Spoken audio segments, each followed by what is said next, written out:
साथियों, 25 नवंबर का यह ऐतिहासिक दिन अपनी विरासत पर गर्व का एक और अद्भुत क्षण लेकर आया है। इसकी वजह है धर्म ध्वजा पर अंकित कोविदार वृक्ष। ये कोविदार वृक्ष इस बात का उदाहरण है कि जब हम अपनी जड़ों से कट जाते हैं तो हमारा वैभव इतिहास के पन्नों में दब जाता है। साथियों, जब भारत अपनी सेना के साथ चित्रकूट पहुंचे तो लक्ष्मण ने दूर से ही अयोध्या की सेना को पहचान लिया। ये कैसे हुआ? इसका वर्णन वाल्मीकि जी ने किया है। और वाल्मीकि जी ने क्या वर्णन किया है? उन्होंने कहा है, विराजित उद्गत स्कंधम कोविदार ध्वजः रथे। लक्ष्मण कहते हैं, राम, सामने जो तेजस्वी प्रकाश में विशाल वृक्ष जैसा ध्वज दिखाई दे रहा है, वही अयोध्या की सेना का ध्वज है। उस पर कोविदार का शुभ चिन्ह अंकित है। साथियों, आज जब राम मंदिर के प्रांगण में कोविदार फिर से प्रतिष्ठित हो रहा है, यह केवल एक वृक्ष की वापसी नहीं है, यह हमारी स्मृति की वापसी है, हमारी अस्मिता का पुनर्जागरण है, हमारी स्वाभिमानी सभ्यता का पुनः उद्घोष है। कोविदार वृक्ष हमें याद दिलाता है कि जब हम अपनी पहचान भूलते हैं तो हम स्वयं को खो देते हैं, और जब पहचान लौटती है तो राष्ट्र का आत्मविश्वास भी लौट आता है। और इसलिए मैं कहता हूं, देश को आगे बढ़ना है तो अपनी विरासत पर गर्व करना होगा। साथियों, अपनी विरासत पर गर्व के साथ साथ एक और बात भी महत्वपूर्ण है, और वो है गुलामी की मानसिकता से पूरी तरह मुक्ति। आज से 190 साल पहले 190 साल पहले साल 1835 में 1835 में मैकाले नाम के एक अंग्रेज ने भारत को अपनी जड़ों से उखाड़ने के बीज बोए थे। मैकाले ने भारत में मानसिक गुलामी की नींव रखी थी। 10 साल बाद यानी 2035 में उस अपवित्र घटना को 200 वर्ष पूरे हो रहे हैं।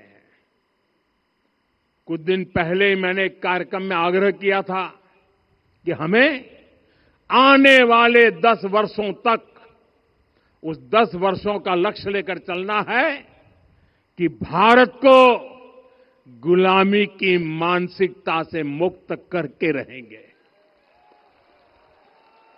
साथियों, सबसे बड़ा दुर्भाग्य यह है कि मैकाले ने जो कुछ सोचा था उसका प्रभाव कहीं व्यापक हुआ। हमें आजादी मिली, लेकिन हीन भावना से मुक्ति नहीं मिली। हमारे यहां एक विकार आ गया कि विदेश की हर चीज, हर व्यवस्था अच्छी है और जो हमारी अपनी चीजें हैं उनमें खोट ही खोट है। साथियों, गुलामी की यही मानसिकता है जिसने लगातार यह स्थापित किया। हमने विदेशों से लोकतंत्र लिया। कहा गया कि हमारा संविधान भी विदेश से प्रेरित है, जबकि सच ये है कि भारत लोकतंत्र की जननी है, मदर ऑफ डेमोक्रेसी है। लोकतंत्र हमारे डीएनए में है। साथियों, अगर आप तमिलनाडु जाएंगे तो तमिलनाडु के उत्तरी हिस्से में उत्तीर मेरूर गांव है। वहां हजारों वर्ष पहले का एक शिलालेख है। उसमें बताया गया है कि उस कालखंड में भी कैसे लोकतांत्रिक तरीके से शासन व्यवस्था चलती थी, लोग कैसे सरकार चुनते थे। लेकिन हमारे यहां तो मैग्ना कार्टा की प्रशंसा का ही चलन रहा। हमारे यहां भगवान बसवन्ना, उनके अनुभव मंटपा की जानकारी भी सीमित रखी गई। अनुभव मंटपा यानी जहां सामाजिक, धार्मिक और आर्थिक विषयों पर सार्वजनिक बहस होती थी, जहां सामूहिक सहमति से निर्णय लिए जाते थे। लेकिन गुलामी की मानसिकता के कारण इस भारत की कितनी ही पीढ़ियों को इस जानकारी से भी वंचित रखा गया। साथियों, हमारी व्यवस्था के हर कोने में गुलामी की इस मानसिकता ने डेरा डाला हुआ था। अब याद करिए, भारतीय नौसेना का ध्वज सदियों तक उस ध्वज पर ऐसे प्रतीक बने रहे जिनका हमारी सभ्यता, हमारी शक्ति, हमारी विरासत से कोई संबंध नहीं था। अब हमने नौसेना के ध्वज से गुलामी के हर प्रतीक को हटाया है।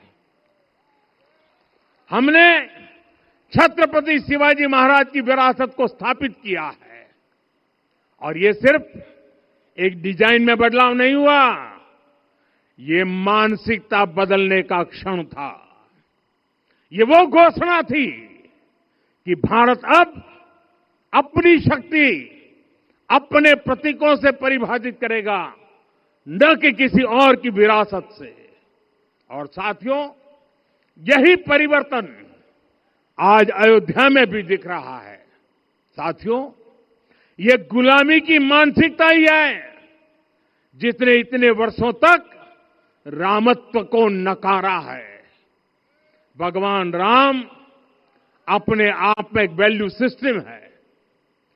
ओरछा के राजा राम से लेकर रामेश्वरम के भक्त राम तक और शबरी के प्रभु राम से लेकर मिथिला के पाहुन राम जी तक भारत के हर घर में, हर भारतीय के मन में और भारतवर्ष के हर कण कण में राम है। लेकिन गुलामी की मानसिकता इतनी हावी हो गई कि प्रभु राम को भी काल्पनिक घोषित किया जाने लगा।